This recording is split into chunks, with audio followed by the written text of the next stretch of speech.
नमस्कार बंधुरा नतून एक रेसिपि निये तोमादेर सामने चले आसलाम। आशा करी भालो आछो सबाई, आमराओ भालो आछि।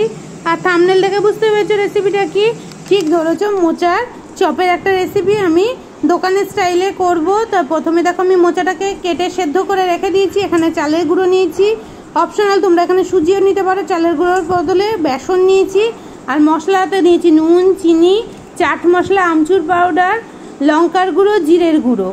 तो ये समस्त उपकरण दिए खूब सामान्य घरे थाका उपकरण दिए आमी तैरी करे फेलबो मोचार चप। तो এখন আমি একটা বাটি নিয়ে নিয়েছি, সেদ্ধ করা মোচাটাকে এর মধ্যে ঢেলে দিচ্ছি। এটা কোনো পুর করার ঝামেলা না রেখেই খুব তাড়াতাড়ি হয়ে যাবে। তো দেখো এবার আমি নিয়ে দিচ্ছি বড় চামচের 3 থেকে 4 চামচ মতো বেসন, এখানে বড় চামচের 3 চামচ মতো চালের গুঁড়ো আর সমস্ত যে মশলাগুলো নিয়েছি সেগুলো একসাথে ঢেলে দিচ্ছি।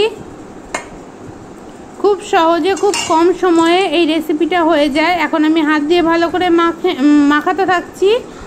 তো এখানে আমি প্রথমেই জলের কোনো ব্যবহার করব না, মাখতে মাখতে অল্প অল্প করে জল এখানে ব্যবহার করব। আর যারা এতক্ষণ আমার ভিডিওটা দেখা শুরু করেছো, লাইক দেওনি বন্ধুরা, দেখো হাতে করে একটুখানি জল নিয়ে নিলাম। তো তাদের কাছে অনুরোধ করছি একটা লাইক দিও, তোমাদের একটা লাইক আমাদের অনেক দূর এগিয়ে নিয়ে যেতে সাহায্য করে। তো দেখো কথা বলতে বলতে অল্প অল্প করে এখানে জল দিচ্ছি, আরও একটুখানি দেব।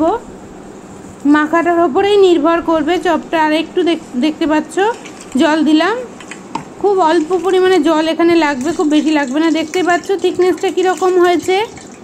এবার আমি এখানে সাদা তেল গরম করতে দিয়ে দিয়েছি। এখন হাতে করে দেখো বড়াগুলো নিয়ে তেলের ওপর ছেড়ে দিচ্ছি।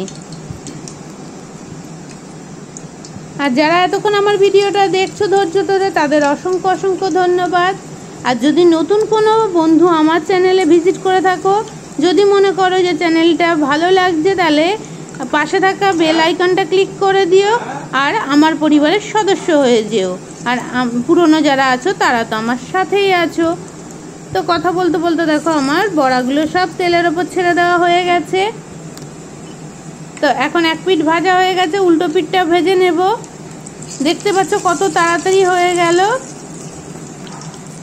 এরমভাবে যদি আমরা মোচার বড়া করি তাহলে খেতেও ভালো লাগে আর খুব কম সময়ে হয়ে যায়। সেদ্ধ করা যদি থাকে একদমই সময় লাগে না। সেদ্ধ করা রেডি করা থাকলে যদি ঘরে কেউ আসে হঠাৎ করে ভেজে দিতে পারি আমরা এইভাবে করলে। তো দেখো এখন আমার বড়াগুলো ভাজা হয়ে গেছে, তেল থেকে তুলে নিচ্ছি।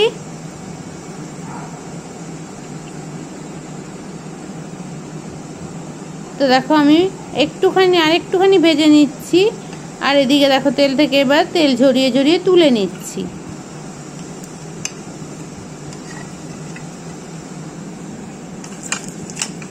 তো আবারও বেশ কিছু ভাজতে দিয়ে দিয়েছি, বাকিগুলো একইভাবে ভেজে নিচ্ছি।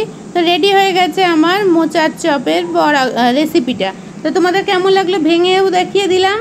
অবশ্যই একটা মিষ্টি মিষ্টি কমেন্ট করে জানিয়ে যেও। তোমাদের একটা মিষ্টি মিষ্টি কমেন্ট আমাদের অনেক উৎসাহ দেয়। আর তোমাদের অনেক অনেক ভালোবাসা এতক্ষণ আমার সাথে থাকার জন্য। আবার দেখা হচ্ছে নতুন কোনো রেসিপি বা ব্লগ ভিডিওর সাথে। ততদিন সবাই ভালো থেকো, সুস্থ থেকো।